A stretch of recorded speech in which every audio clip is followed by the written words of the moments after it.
But that isn't their path. And if they try to memorize the details of your path, they're pulled off of their path.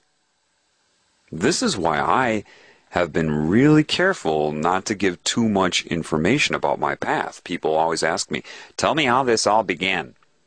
Tell me more about your dealings with entities. Well, hold on a second. What if that isn't your path? And the details of my path are irrelevant. The understanding is the important thing. The conclusions I reach. And I can share conclusions with you to motivate you. But I can't have you memorize my conclusion. So I have to have a delicate balance of rhetoric with the information. And the information is not volumes of information.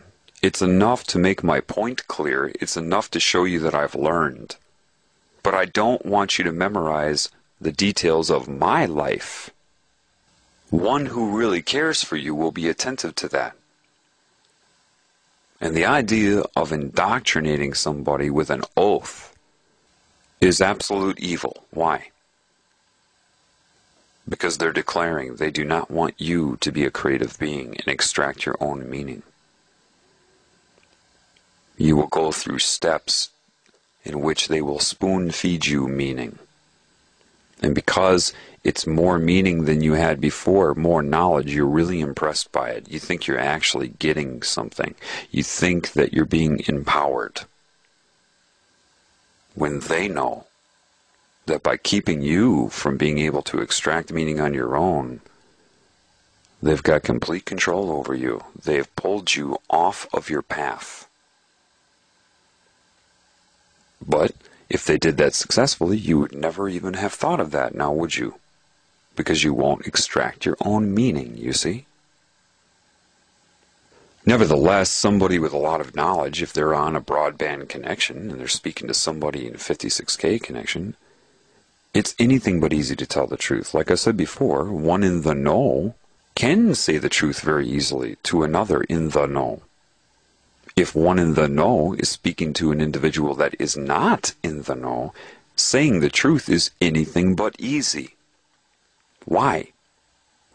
Because of what you know of the enormous gaps that they have. That you cannot just say the truth because they'll understand the words with the limited understanding they have in their concept building by society. But they would need to go through so much. And you know that they don't believe that. Telling them that makes no sense to them. They say, the truth is simple, you should be able to give me a simple answer. And then what happens is the people that have knowledge get very frustrated.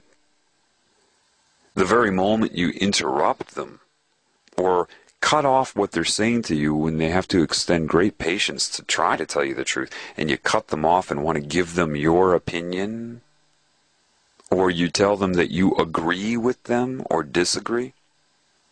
To somebody in the know, when they're speaking to somebody that is not in the know, when the person that is not in the know says that they agree or disagree, both of those things are offensive. Because they know you should just have your mouth shut and take in what they're saying, and a lot of what they're saying will be rhetoric. But I talk to people like this all the time. They completely ignore the rhetoric. I'll use rhetoric. That if they had wisdom, they would understand at least, okay, there's something with this, and they blow it off. They go, yeah, but anyway, and then I blow them off. And they have no idea why I blew them off. Or people will just bombard me with questions. Questions that are what you call loaded. Anybody in the know would say that's a loaded question. Because you lack so much just in the fact that you're asking those questions shows how much you don't know. And you ask them in a very naive way. It's not your fault, but you expect a simple answer. People will go up to somebody with knowledge that has required an entire lifetime of attentive awareness to their experiences, detailed and disciplined effort to extract meaning from your life, and they ask you a simple question. and expect somehow that you are going to be able to transfer a lifetime of understanding in 2 or 3 paragraphs. They truly do. They do expect that, otherwise they wouldn't ask the question. So you have this huge gap between those who are in the know and those who are not in the know. Those who are not in the know do not know they're not in the know because of how they have been taught to think. They have been incorrectly instructed in their thinking process itself.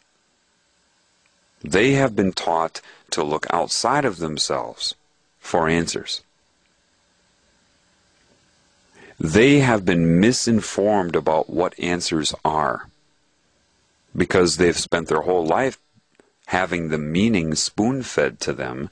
They think that's how it works, so you ask a question and somebody can spoon-feed you the answer. And because you lack any meaning or an understanding, you don't understand why that answer is wrong, limited, or even misleading you. You can't. Based upon that, based upon how you've been instructed to think.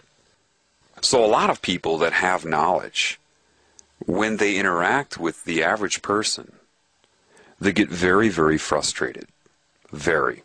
They'll just look at you. All they can do is look at you because they can't say anything to you.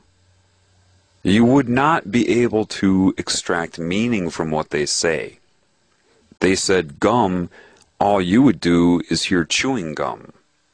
And they're thinking 500 different meanings to gum, all leading up to a point of conclusion.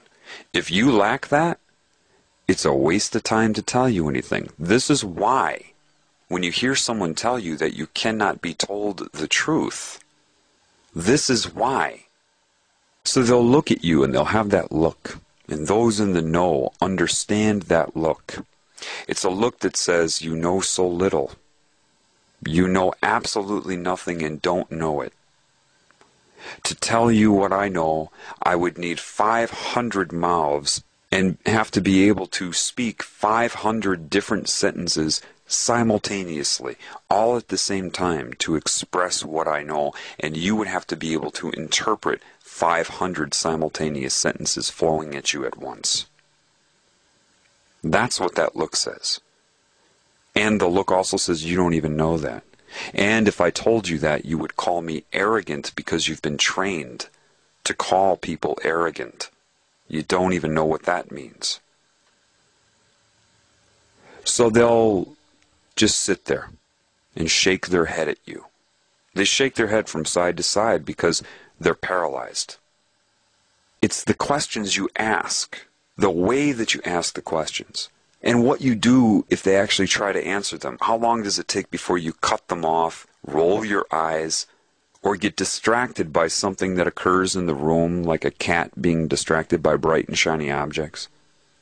And if they're trying to tell you something, and maybe your cell phone will ring, and you'll tell the person trying to give you truth to hang on. Shelley has to talk about her boyfriend. Okay, hey, you're not going to get the truth. You're nowhere near prepared to even comprehend anything that is true. And then you say, come on, just tell me. You can't be told. Well, that doesn't make sense. All you have to do is tell me. You can't be told. Not in your current state. You need a lot of work. And you don't understand why you need a lot of work. That's what it comes down to. Now, nothing is 100%. Am I saying that every Freemason has been spoon-fed? No, there's a lot of intuitive people that probably joined that.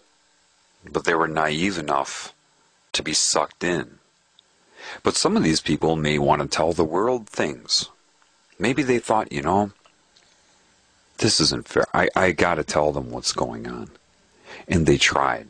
Maybe they tried with a few people, but they got the rolling of the eyes. Or the person that they knew nothing.